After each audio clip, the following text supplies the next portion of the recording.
Well, happy Friday, everybody. Happy Friday. I think I left my tablet out there, so I can't see what's going on. Happy Friday.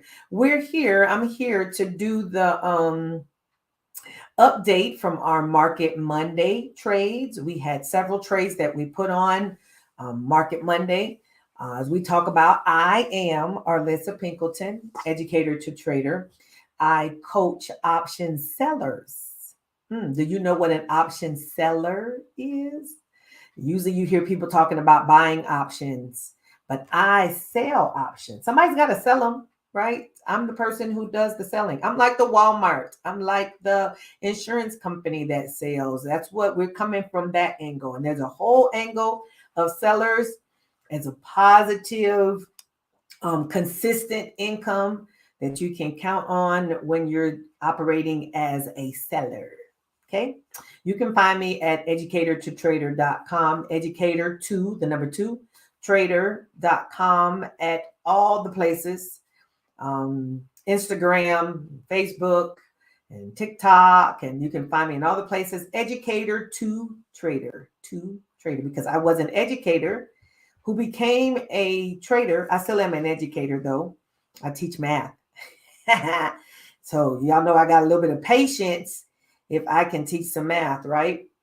So let's go quickly into our feed and see what into our paper account, so we can see what kinds of trades, what kind of updates we need to make, because we can close some stuff, I believe.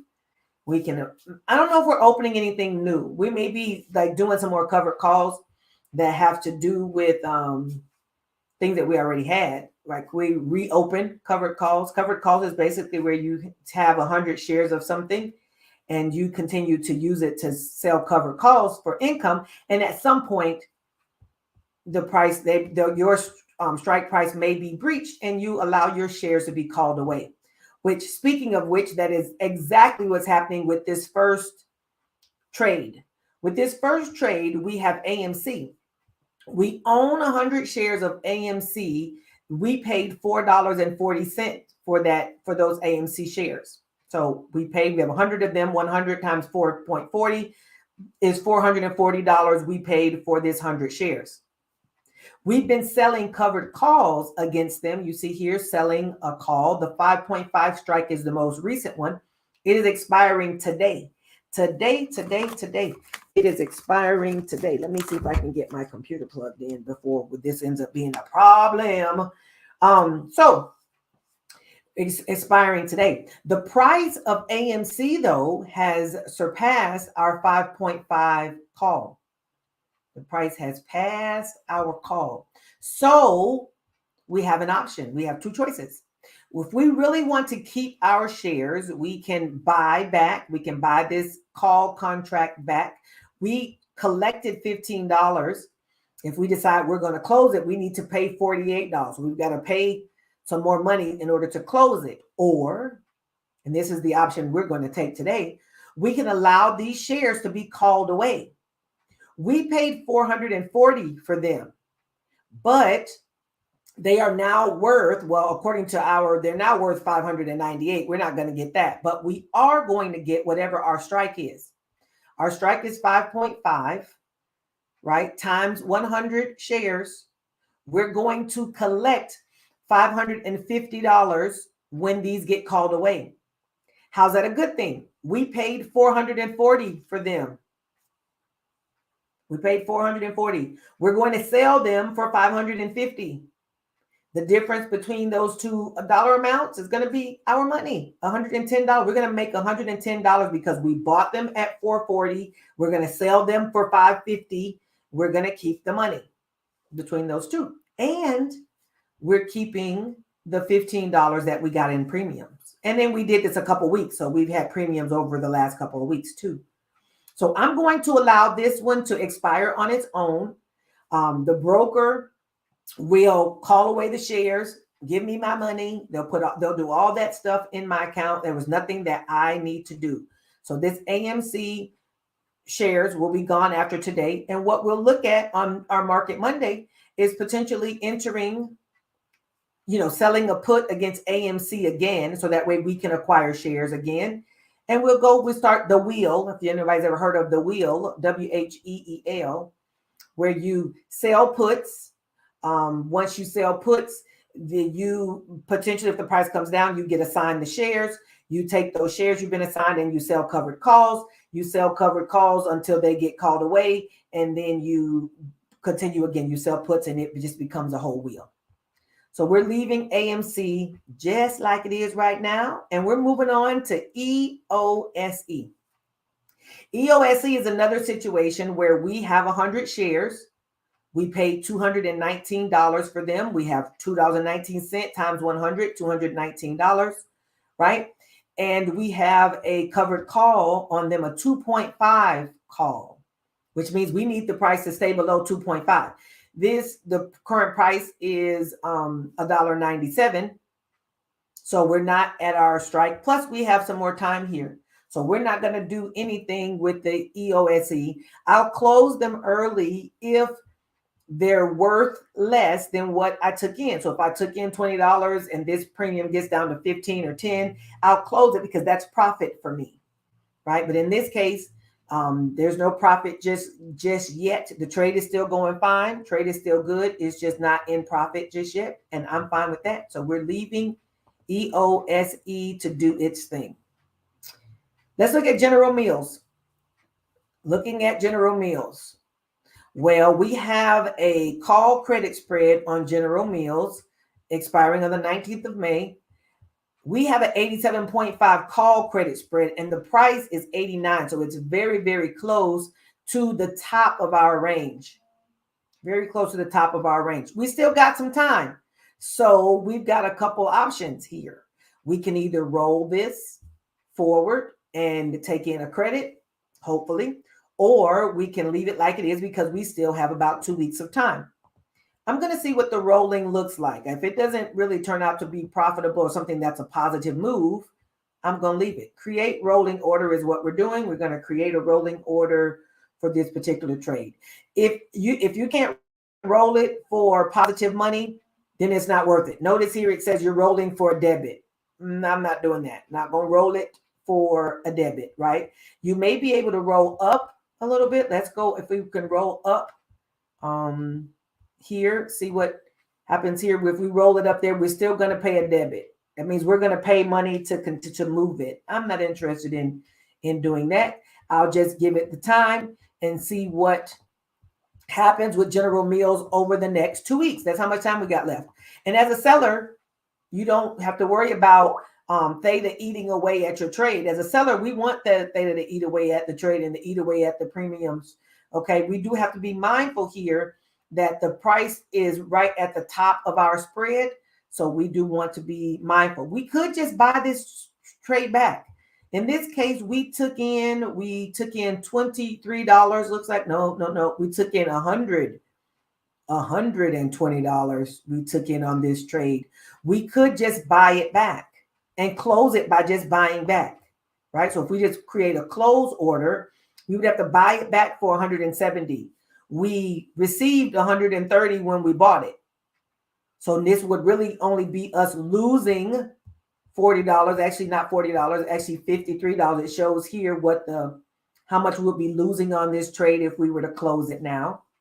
I'm going to see what the weekend holds and see what this looks like on when we do our Monday markets or Market Monday, see where General Mills. But it's interesting that General Mills is running like it is.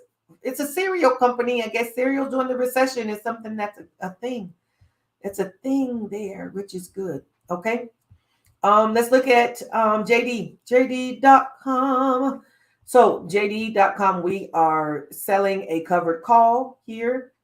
Yep, we're selling a covered call. We took in $66. It's now worth $108. Means we don't want to close it just yet.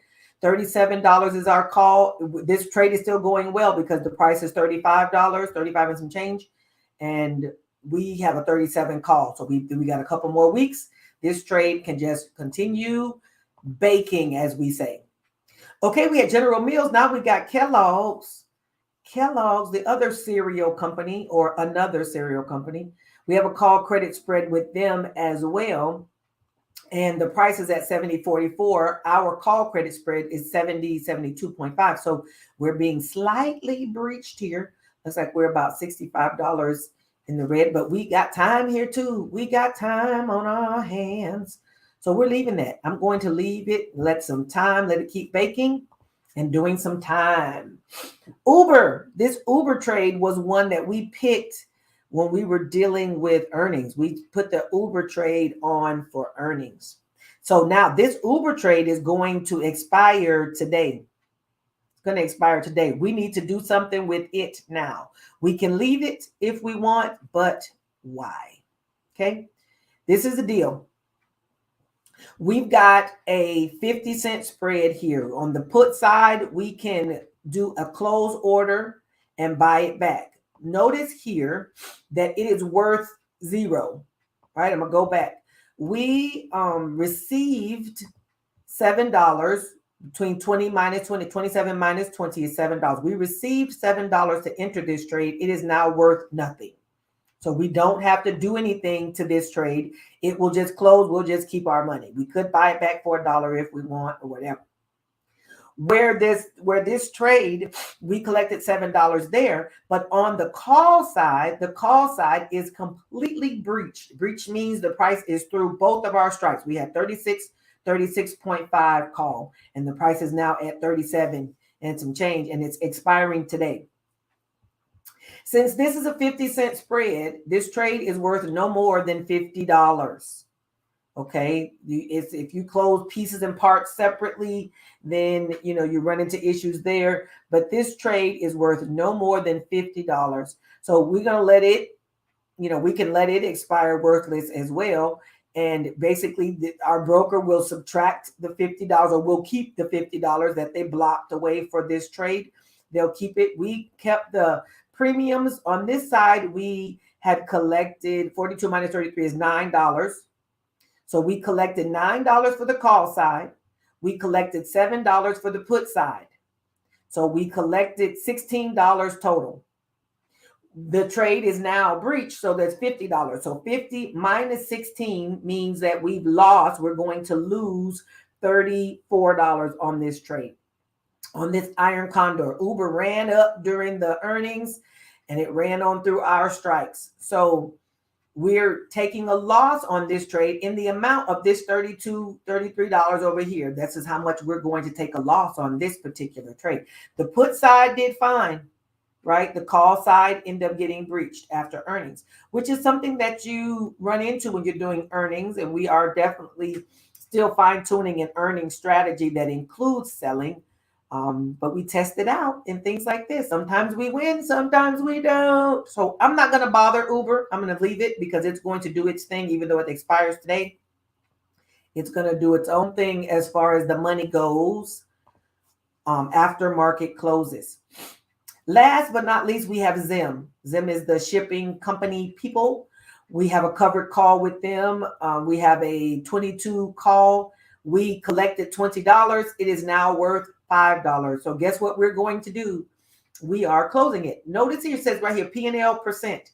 This is where I told you I close trades about 25%. In this case, it's worth 75%. We took in $20. We're going to buy it back for $5, which means we're keeping $15. We're keeping 15 out of the 20, which is 75% of the money.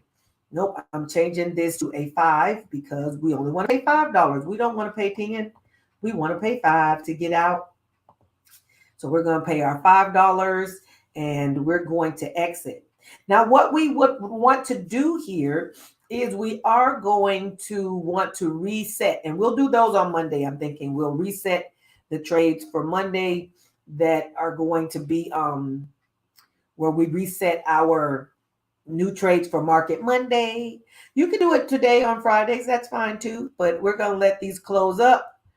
You can't run more than one covered call until you're free. That you close this one off, which I was hoping that would go ahead and close. Did it close? Nope, not yet. The way I kind of help these sometimes is I will do a cancel replace. and I send it again. Send it into the the order pile one more time. I'm going to do one thing here. I'm going to change this to, I don't know if it'll let me change it by the dollar. I'll change this to $6 and see if adding one more dollar makes it a little more desirable for somebody. It doesn't seem like that has worked yet. I'm buying it for $6 when it's really only worth $5. But that's Zim. AMC, we're leaving. Because we're going to just let our shares be called away. EOSE and GIS, JD, all the others here, we're just leaving those and we'll process them early next week. Zim, we're closing now because it's ready to close. We've got 75% profit. Even though we've got time, we're closing it based on reaching or actually surpassing our profit target. That's important. You must have a profit target when you're doing these. So that way, when it hits your profit target, you can just close it. Okay, when it hits your profit target, you can just close it. Instead of getting there and getting, oh, I can get a few more dollars. Just go ahead and close the trade. Close the trade, close the trade. Okay, so we've updated all of our trades from Market Monday. We will be back again on this coming Monday with some new trades. Always be sure to go and check and find me on YouTube. Educator to Trader on YouTube. We will let me see if I can type in the link for YouTube at Educator to Trader. You can check out my content there. There is oh my goodness, I put so many videos of different things, different seller related things are on there. Go and check me out. Okay, if you're looking for seller strategies, if you want to see and learn about the different seller strategies, covered calls, cash secure puts, credit spreads, how to short. If you want to learn all those things, I have material and products that will support all of that. Okay, that support that knowledge and that learning you want to do. All righty, feel free to reach out to me if you'd like. Subscribe to the YouTube channel if you will. I would appreciate it. All righty. And I want everybody to have a really good weekend. I'm sure I'll put some content out this weekend and see you there. All righty. Talk again soon. Bye-bye.